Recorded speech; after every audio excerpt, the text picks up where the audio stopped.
रताळा स्वच्छ धुवून कुकरला लावून उकडून घ्यायचा आहे। रताळा उकडताना पाणी कमी टाकायचं, जेणेकरून रताळा पाणी जास्त खेचणार नाही। हा साल काढून घेतलाय, आता स्मॅश करून घेऊया। आता गूळ वितळवून घ्यायचंय। 1 वाटी गुळासाठी 1 वाटी पाणी घेतलंय। ज्या वाटीने गूळ घेतलं त्याच वाटीने पाणी घ्यायचंय। ते आपल्याला फक्त गूळ वितळवून घ्यायचा आहे, गुळाचा पाक करायचा नाहीये। आता गूळ वितळलेला आहे, गॅस बंद करूया। गुळाचं पाणी थंड करायला ठेवूया। ज्या वाटीने गूळ घेतलं होतं त्याच वाटीने 2 वाटी गव्हाचं पीठ घ्यायचंय।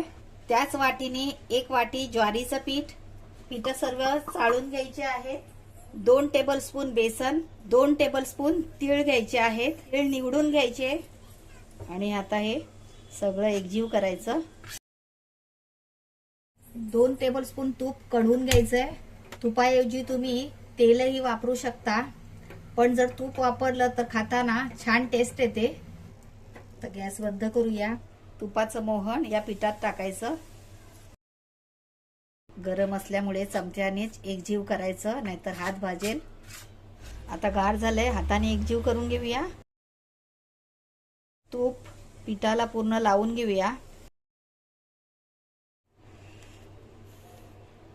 असा मुटका झाला पाहिजे, म्हणजे हे आपलं पीठ बरोबर झालंय। मध्ये उकडून ठेवलेला रताळा ऍड करायचा आहे। एकदा रताळा वापरून तुम्ही कापण्या करून बघा, टेस्टला एकदम भन्नाट होतात। आता यामध्ये वेलची आणि जायफळ पावडर ऍड करायची आहे। गुळाचं पाणी गार झालंय, त्या पिठामध्ये ऍड करूया। गाळून घ्यायचं, जेणेकरून त्यात काही कचरा असेल तर निघून जाईल। आणि आता हे सगळं हाताने एकजीव करायचं। सुरुवातीला मळताना थोडं पातळ वाटतं, पण नंतर ते आपसुकच पीठ घट्ट होतं। एक्स्ट्रा पाणी वरती घ्यायचं नाही, घट्टसरच गोळा मळून घ्यायचा आहे।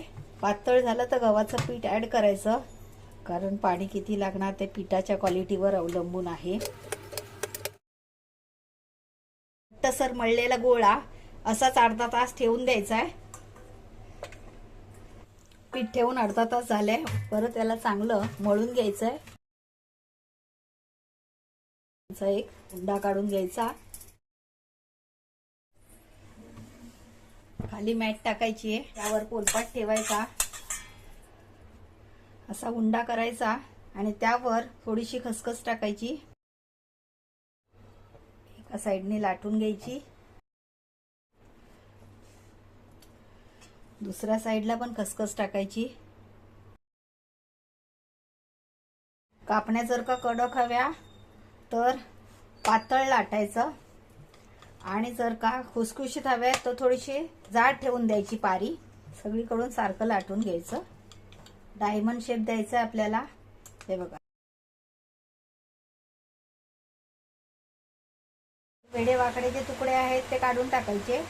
असं सगळं क्लीन करून घ्यायचं आणि अशाच पद्धतीने सगळ्या कापण्या चिरून घ्यायच्या आहेत। तेलही तापलेलं आहे, आता कापण्या तळून घेऊया। गॅसची फ्लेम मीडियम करायची आहे आणि एक एक कापणी टाकून तळून घ्यायची। वेगाशी फटाफट फटाफट टाकायची। मीडियम फ्लेमवर तळून घ्यायची आहे। एका वेळेला जास्त कापण्या टाकायच्या नाही, नाहीतर तेलाचं टेम्परेचर कमी होऊन कापण्या नरम पडण्याची शक्यता असते। सतत परतत सोनेरी रंगावर तळायचं आहे। सोनेरी रंग आला की काढून घ्यायचा, कारण तेल गरम असल्यामुळे बाहेर काढलं तरी गार होतपर्यंत कुकिंग प्रोसेस चालूच राहते आणि पुढे जाऊन ते अजून गडद होतात, म्हणून एवढ्यावरच काढून घ्यायचं। अशा प्रकारे सर्व कापण्या तळून घ्यायच्या आहेत। आता काढून त्यामध्ये ठेवून द्यायचे। या आषाढ तळणीला अशा प्रकारच्या रताळ्याच्या कापण्यांची रेसिपी नक्कीच ट्राय करा। रेसिपी आवडली तर लाईक करा, शेअर करा, सबस्क्राईब करा।